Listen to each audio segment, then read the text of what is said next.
I have two questions. The first question being, during the course of a season, for example, football, should you focus more on increasing strength or maintaining strength or muscle endurance? And the second part of the question is the nutritional habits of a football player. Should you, what would a pregame meal or the night before a game meal be or event?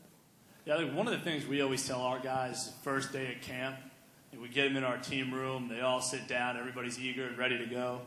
And our head athletic trainer gets up there and says, think about how you feel right now. You should all be 100% unless I did something wrong over the summer. And they're all shaking their heads, yeah, I feel pretty good. He goes, good, because you're not going to feel this way probably again until December something. All right, so understand that your body's going to begin to break down because of the rigors of the sport. That's all part of it.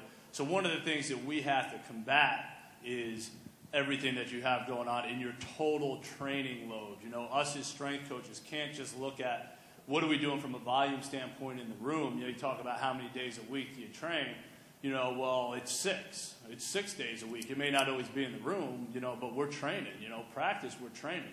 Game day is one of those days where we probably don't look into enough because, as Coach said, you get 50 snaps a game. Well, if I got 0, well, then there's something I need to do. So when we talk about, maintenance gets thrown out, we're always trying to get better.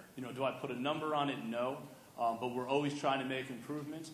But if there's one thing we're certainly trying to maintain, it's fitness levels, which is a very difficult thing to do. It's health, again, a very difficult thing to do when you think about how combative and the high collisions in the game of football. But we got to train to maintain body composition. If we start changing body composition, our fitness levels going down. I can't have our fitness levels go down. We're going to get beat in the fourth quarter late in the season.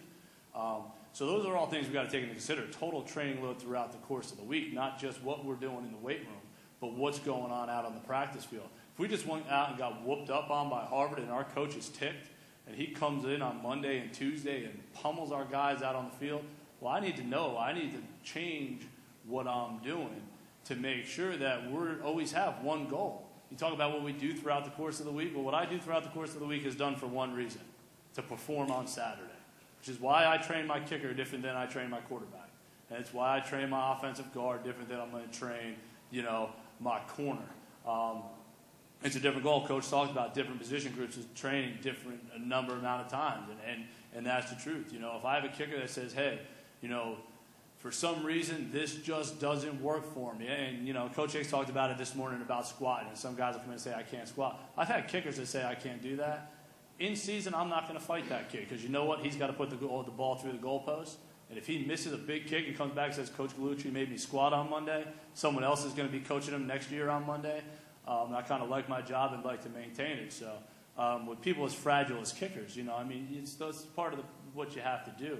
So it's more about the total training load and not just necessarily about how many days a week or what we're going to do, but always constantly strive to get better. And if we're not falling off as much as other people might be falling off based on injury or based on fitness levels or based on strength decreases, then we're gaining ground and we're moving forward.